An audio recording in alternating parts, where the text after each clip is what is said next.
बहुओं की अपनी लॉ से नहीं बनती है। ला निकाल दो बीच में से, मदर इन ला। कुछ नाराज होंगे मेरे साथ? कोई बात नहीं मैम, लेकिन बहुतों की जिंदगी सुधर जाएगी। इतनी फैमिलीज में इन लॉज की अपनी बहुओं से या बहुओं की अपनी लॉ से नहीं बनती है, and they don't want to live with them. क्या कहना चाहेंगे उनको आप? मेरे गुरुजी ने बोला था कि डॉटर इन लॉ, ला निकाल दो बीच में से, mother in law. With mother there is no law, so you have good relationship. Oh, तो ये ला अगर निकाल दो तो क्या टाइम लगेगा? वो पौधा एक लगाते हो आप गमले में, खाद डालते हो, पानी देते हो, तो उसको टाइम लगेगा। यू हैव टू गिव ला। बोलना नहीं कि मेरी बहू मेरी बेटी जैसी है, नो, है ही बेटी। मेरी सास मेरी माँ जैसे, no, she is my mother. No, I have come in this house, now I have to take care of them. And ma'am जिनके आज बाय चांस जो देख रहे हैं, जिनके नहीं बन रही, एक्चुअली ये टॉपिक थोड़ा बाद में आना था, बट सारे कुछ नाराज होंगे मेरे साथ। कोई बात नहीं मैम, लेकिन बहुतों की जिंदगी सुधर जाएगी।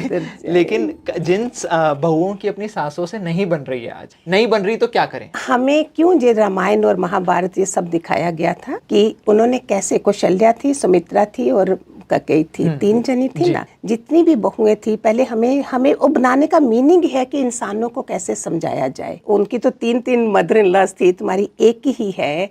मैं रिक्वेस्ट करती हूँ कि इतने हृदय से आप सेवा करिए कि ऐसी दुआएं उनके हृदय से निकले कि आपका जीवन भर ना तो कोई बीमारियां आएंगी, ना आपको बच्चों का कोई कष्ट आएगा, और आपको इतना प्यारा जीवन रहेगा आपका। इसमें कोई मुश्किल है बताइए? अगर घर में है, अपने सामने है, तो आप उनके जाके गुड मॉर्निंग के बजाय मम्मी जी आशीर्वाद ले। क्यों ना सतयुग लाएं हम? अब बोलो जी मॉडर्न टाइम है, कलयुग का टाइम है, we have to bring the Satyug, तभी तो बैलेंस रहेगा ना ये।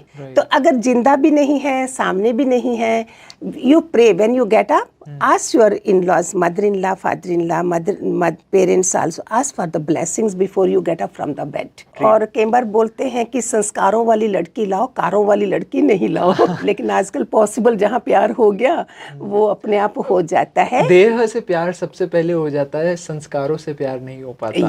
तभी फिर वो डिवोर्स रेट्स इतने ज्यादा बढ़ जाते हैं, क्योंकि देह से कब तक आप वो करोगे। इसके बीच में again the law of karma आ जाता है जी। जिसने आना है, जिसके साथ वो कर्म है, उसको तुम रोक नहीं सकते हो। कितना भी तुम लड़की ढूंढ लो, कितना तुम लड़के के लिए लड़की ढूंढो, लड़की के लिए लड़का ढूंढो, वही आएंगे जिसके साथ आपके कनेक्शन है। Matches are made in heaven. और बेडरूम शेयर करना सबसे बड़ा कर्म। प्राणी तुम्हारे कौन है, इस चीज को जब समझ लोगे, जब ज्ञान मिला, तो तुम भाग्यशाली बन जाते हो। अब अगर आपका कर्म उसी घर में लिखा है, तो हमने क्या करा, हर जन्म इन चेन बनाते गए, भला बुरा करते गए।